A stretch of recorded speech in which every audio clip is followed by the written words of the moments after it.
This recording is for anyone else that needs a little more persuasion about whether or not this method I use works.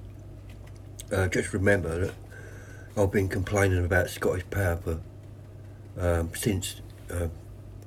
I've been complaining about Scottish Power constantly since October 2020, so over 2 years.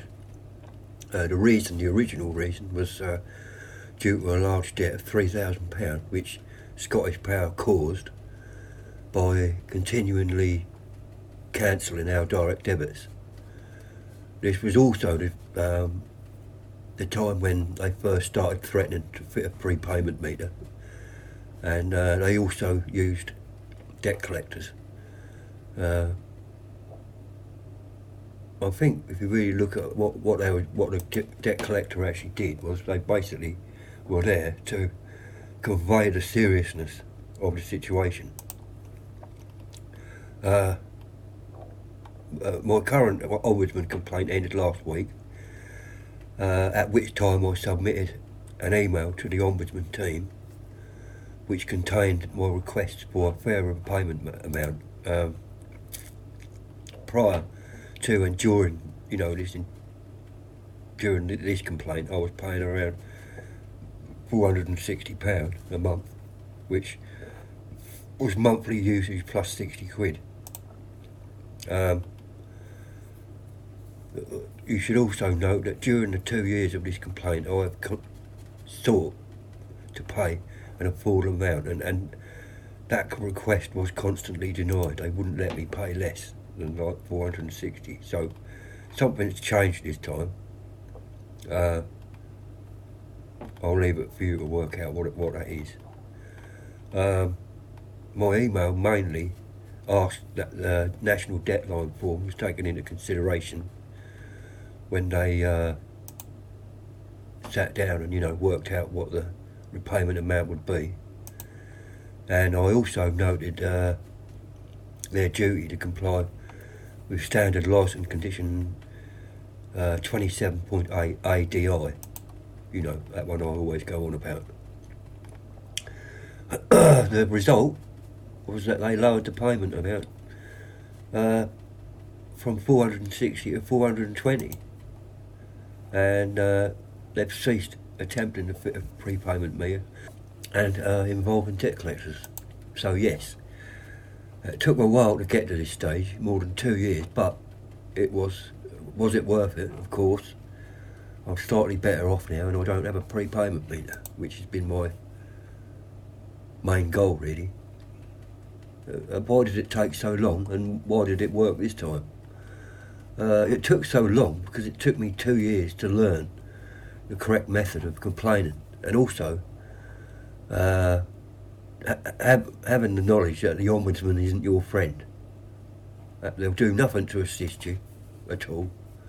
I.e., they won't inform you that the complaints that don't include a condition breach will fail. It worked because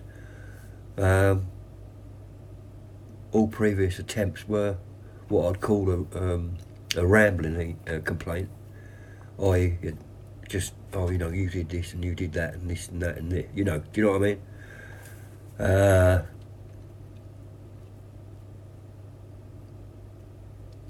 And none of them contain a condition breach, and despite the Ombudsman knowing the rules and what's being breached, they won't help you in this regard. Another reason why that proves that the Ombudsman and the licensee work together to a degree. I don't know if the lady Ombudsman I spoke to last week slipped up, but yeah. Telling me, when was it? Oh, it's longer than a week ago now, when she slipped up and said that there wasn't any condition breaches in the complaint. There wasn't anything she could do. So, and they are not prepared to sit down and help you with it. Even Ofgem's own page on how to make a complaint doesn't include any details on condition breaches. And the same applies to all external websites that claim to give advice. For example, Citizens Advice. None of them. I couldn't find one single page anywhere that made note of the importance of including a condition breach in the complaint. But that actually seems to be the only way you can get what you want.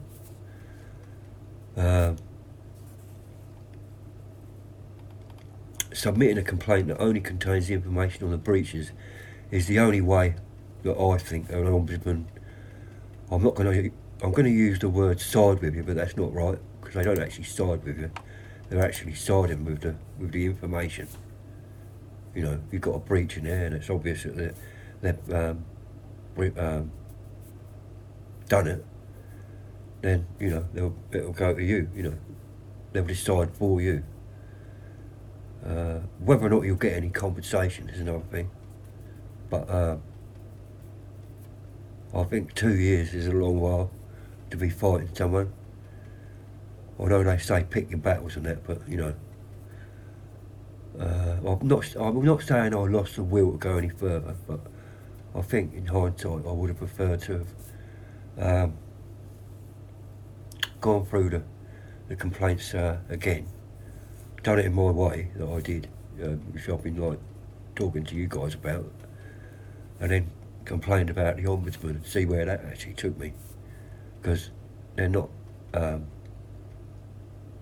punishing the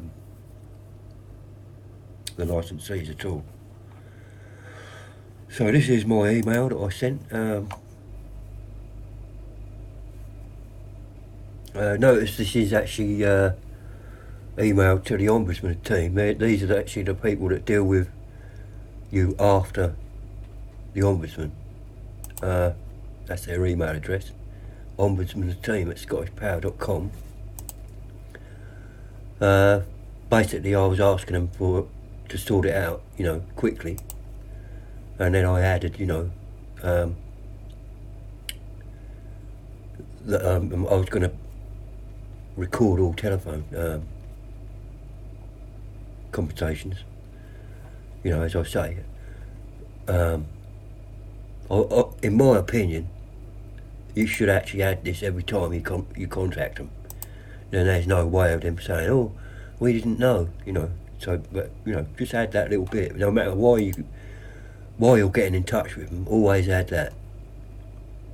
And also I was asking for either of these. And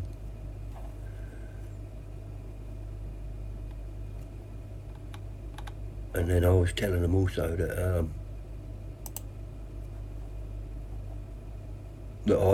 that during the complaint, you know, they were always asking for a massive amount, 550 plus, and that wasn't even paying anything from the debt. And I was just letting them know that this amount was far, far beyond our means, and when considering our income, 27 AADIA, it should be obvious. We'll never be able to afford that amount unless, of course, this means this information isn't being used to determine the payment amount. Then I notice here that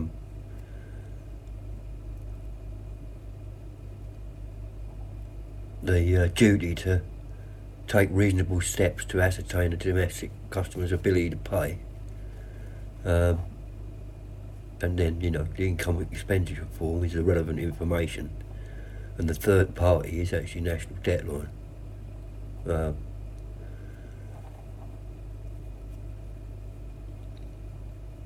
And then I was basically seeking to pay beyond what we're asking for, i.e. more than usage plus £60 is a breach.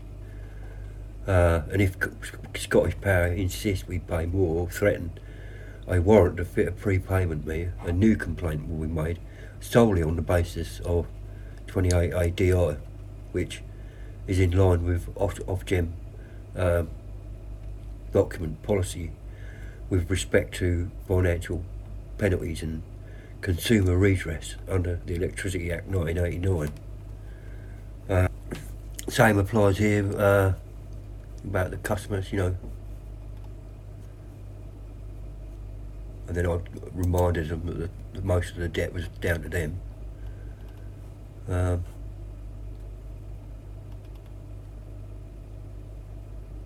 then the final comment was basically telling them, you know, we know, you know, the game. And, you know, I was fully prepared to go through the cycle of complaint, appeal, ombudsman until such a time as Scottish Power acts in accordance with these conditions. So, you know, whether, you know, what part of it made it all successful, I don't know, but, you know, I think it was the best outcome I've achieved so far. Thanks for watching. I hope you enjoyed all the videos. I know I haven't actually added a video on complaining to the Ombudsman, but that is because I haven't actually used this method here during a complaint to the Ombudsman. If that does arise in the future, because I actually am an optimist, but when it comes to Scottish Power and knowing how they've like treated us since day one of being a customer, there's a damn good chance that they're gonna, you know, mess up again, and I'm gonna find myself complaining again. If that happens, then, you know, I'll go to the Ombudsman again and use this method, and then I'll update a video and see how that goes. Thanks for watching. I'll see you, hopefully, not, I won't, but, you know, hopefully, if you actually need anything else, if you know, just let us know. I'll create a video about it. Yeah, take care, and I'll see you soon.